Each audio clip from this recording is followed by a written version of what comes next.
Hello, c'est Hello. Ici, c'est notre Safe Place, notre rendez-vous hebdo, chaque mercredi à 20h20. Développement perso, expérience de femme, de vie, dose de bien-être et spiritualité. Bienvenue sur Confidence Podcast. Je vous souhaite une belle écoute. Ravie de vous retrouver dans ce nouvel épisode, un épisode qui va changer des épisodes que j'ai pu vous partager précédemment sur le podcast. Aujourd'hui, on va parler santé. C'est un thème que j'ai déjà abordé sur le podcast, puisque je vous ai déjà parlé par exemple de l'épilepsie, puisque j'en suis atteinte. Aujourd'hui, j'avais envie de réaborder ce thème-là de la santé, du bien-être, de la vie de femme en vous partageant mon expérience.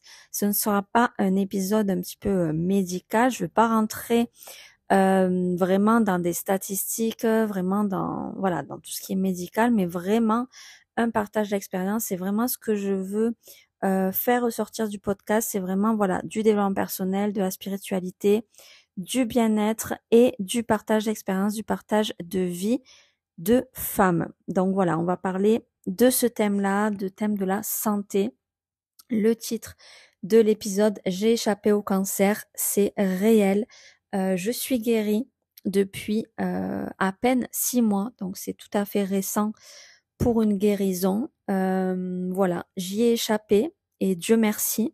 Et je tiens ici à en parler et à vous partager mon expérience parce que je pense que c'est très très important.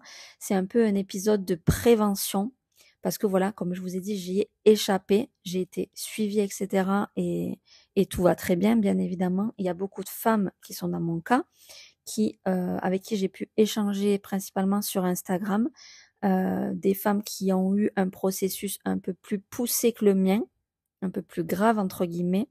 J'ai une cousine pour qui ça a été très grave, puisque ça en est venu du coup au cancer. Je vais vous expliquer tout ça. Et je tiens aussi, j'en parlerai sur TikTok. J'en ai pas encore parlé de ce sujet. Je parle beaucoup d'épilepsie, mais j'ai pas encore abordé ce sujet. Je pense que je le ferai en format vidéo, bien sûr, et en live aussi.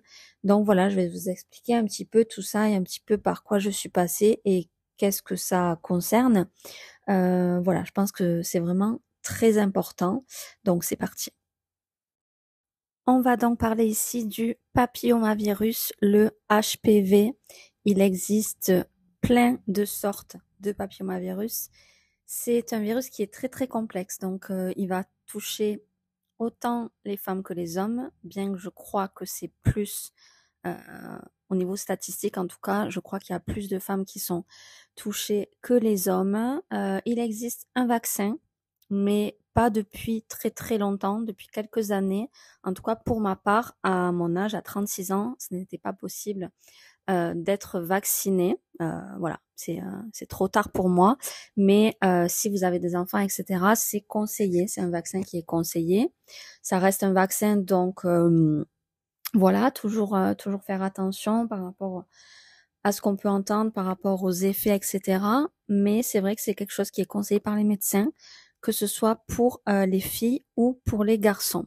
Donc, comme je vous disais, il en existe plein. Moi, j'ai eu le HPV 18 et 16, il me semble. Donc, c'est, on va dire, les plus importants, les plus graves. Là où j'ai eu de la chance, c'est qu'en fait, il s'est éliminé tout seul. J'ai été suivie pendant un bon moment, pendant quasiment 2 ans, il me semble. Donc régulièrement, avec des examens plus poussés, etc. Avec des gynécologues qui ont plus d'outils, etc. par rapport à tout ça. Donc ça a été détecté par un frottis.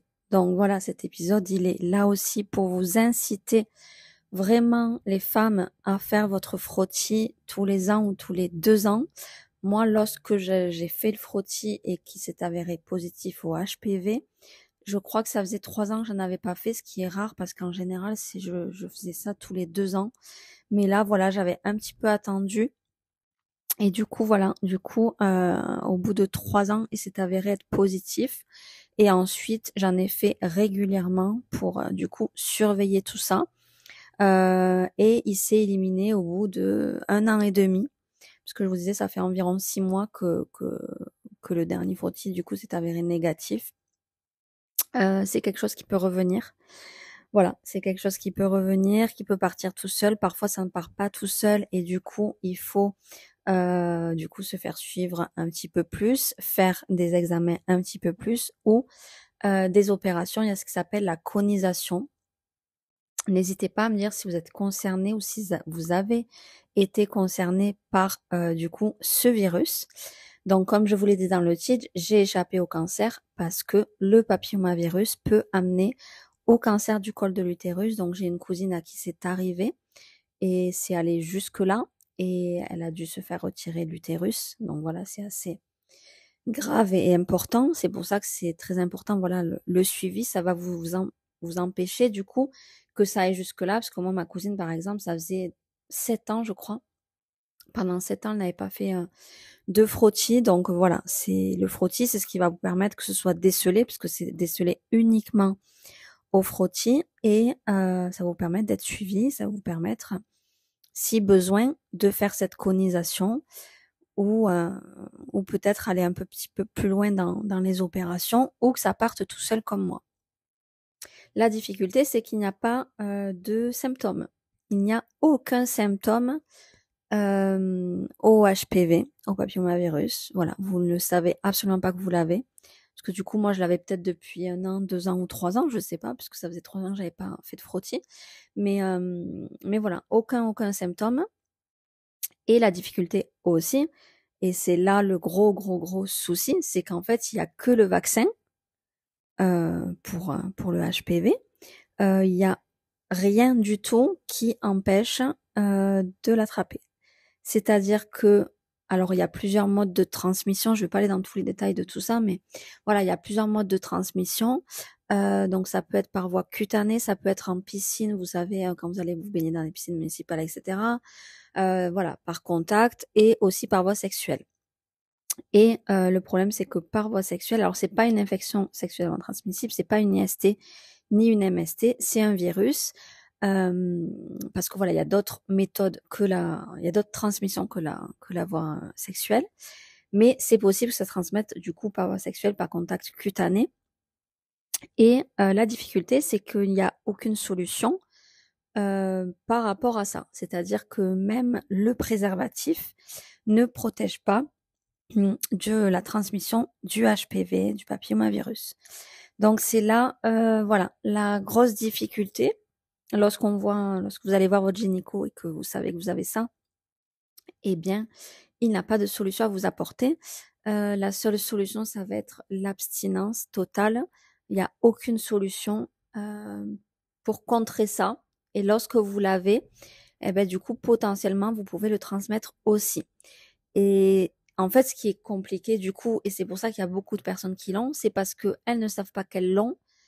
Donc, elles vont potentiellement avoir des contacts sexuels ou contacts cutanés ou contacts, comme je vous disais, en piscine. Enfin, voilà, il y a tellement de choses possibles que du coup, ben, ça se transmet, qu'on ne sait pas qu'on l'a, qu'on le transmet sans le vouloir, bien évidemment.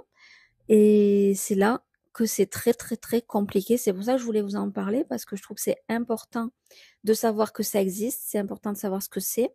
Alors, ben, quand on l'a, on n'a pas tellement de solutions, mis à part être suivi et espérer que ça parte tout seul pour éviter des opérations, bien évidemment, et pour éviter que ça aille jusqu'au cancer. Mais pour éviter que ça aille jusqu'au cancer, la seule solution, c'est un suivi. C'est-à-dire tous les ans ou tous les 2 ans, faire votre frottis. Moi, maintenant que je sais que je l'ai eu, je n'irai pas attendre 2 ans. Je le ferai tous les ans. Voilà, vraiment, au bout d'1 an, c'est ce que je ferai. Mais voilà, c'est vrai que je voulais vous en parler parce que c'est quelque chose de, voilà, de hyper important je trouve qu'on n'en entend pas, pardon, énormément parler. Oui, c'est connu un petit peu. J'ai déjà vu 2 ou 3 vidéos passer sur TikTok à ce sujet. Mais certaines personnes qui en parlent, qui l'ont aussi dans les commentaires ou quoi, mais j'ai pas tellement vu de vidéos sur le sujet, donc je pense que j'en parlerai. Du coup, en vidéo TikTok, en live, il me semble que j'en avais déjà parlé, mais vraiment rapidement. Donc je pense que j'en parlerai en vidéo pour essayer de toucher le plus de personnes possible et que ce soit connu et du coup, voilà, expliquer un petit peu les solutions qu'il peut y avoir. Alors c'est vrai que lorsque j'ai appris que j'avais ça, ça a été quand même une grosse angoisse. un gros stress. J'avais une copine quelques mois avant qui l'avait eu aussi. Pareil, après ça s'est éliminé tout seul. Mais c'est vrai que lorsque j'ai su ça, ça a été franchement la panique. Tous les examens à faire, etc. C'est toujours positif, ça restait positif pendant pas mal de temps. Ça a mis du temps à partir tout seul. Évidemment que ça a été une délivrance lorsque j'ai reçu le dernier courrier du frottis en me disant que voilà que j'étais négative à présent. Mais c'est vrai que c'est assez stressant de savoir que ça peut aller jusqu'au cancer, etc. Voilà, bien évidemment, on a peur. Voilà, c'est tout à fait normal et humain. Mais il faut vous dire que si vous faites un bon suivi gynéco, vraiment régulier tous les 1 an ou 2, en général c'est 2 ans il me semble, mais voilà, tous les 1 an ou 2, vous faites votre frottis.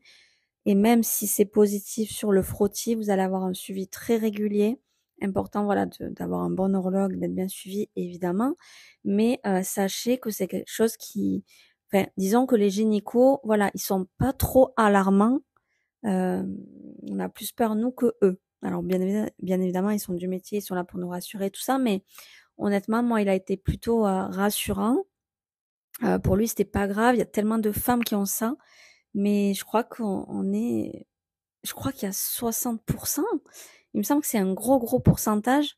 J'ai pas fait de recherche, donc voilà, je vous fais cet épisode au feeling comme d'habitude. Mais il y a énormément de femmes qui ont ça, qui le savent pas, etc. Et du coup, voilà, qui le transmettent. Et c'est ça, comme je vous ai dit, la complication. Mais voilà, les gynécos, ils sont très rassurants parce que en fait, tout le monde a ça en fait. Tout le monde a ça parce que le vaccin il est arrivé très tard, qu'il y en a peu qui sont vaccinés. Je sais pas si le vaccin est 100% efficace aussi. Mais voilà, en fait, il y a tellement tout le monde qui a ça que si vous avez un bon suivi régulier, en tout cas pour les femmes, parce que pour les hommes, du coup, c'est différent. Il y a pas de frottis, il y a pas, voilà, c'est autre chose les examens pour les hommes, mais c'est important qu'ils se fassent suivre aussi, parce qu'une femme qui l'a et qui ne le sait pas peut le transmettre à un homme. Enfin, c'est tellement complexe en fait. Je sais pas tout sur le sujet, bien sûr, mais voilà, c'est hyper complexe. Mais en tout cas, les gynécos sont rassurants lorsqu'ils vous disent que vous avez ça en fait, parce que un bon suivi régulier et ensuite voilà, éventuellement une conisation, ça va. C'est très rare en fait que ça puisse aller jusqu'au cancer. Je crois qu'il y a vraiment un tout petit pourcentage pour aller jusque-là. Donc voilà, j'essaye de vous rassurer comme je peux. Bien que moi, lorsque j'ai su ça, évidemment, j'étais très stressée, j'avais très peur. Et voilà, je pensais forcément à ça, mais bon, j'ai manifesté ma guérison et ça s'est produit et ça a fonctionné et j'ai guéri. Et je suis guérie aujourd'hui et voilà, aujourd'hui j'ai plus du tout peur de le rattraper. Puis de toute façon, voilà, de toute façon, je ferai mes frottis tous les ans, il y aura pas de souci. Voilà, en tout cas, j'espère que cet épisode vous aura aidé. Surtout, j'allais dire vous avez plu, non, mais vous a aidé, vous a appris quelque chose. C'est ce que je souhaite à travers mes épisodes de podcast. Vous apprendre sur ça et vous partager mon expérience, mes ressentis. Et voilà, que ça puisse vous aider, toucher un max de personnes. Surtout un sujet qui est la santé. C'est tellement important, c'est la chose la plus importante au monde. Donc, du coup, voilà, n'hésitez pas à partager l'épisode à d'autres femmes, même d'autres hommes. Voilà, ça touche tout le monde. Donc voilà, n'hésitez pas. Si vous avez des enfants, c'est votre choix de vacciner ou pas, mais voilà, c'est un choix personnel. Et voilà, en tout cas, j'espère que ça vous a aidé. Je vous fais des bisous et je vous dis à mercredi prochain.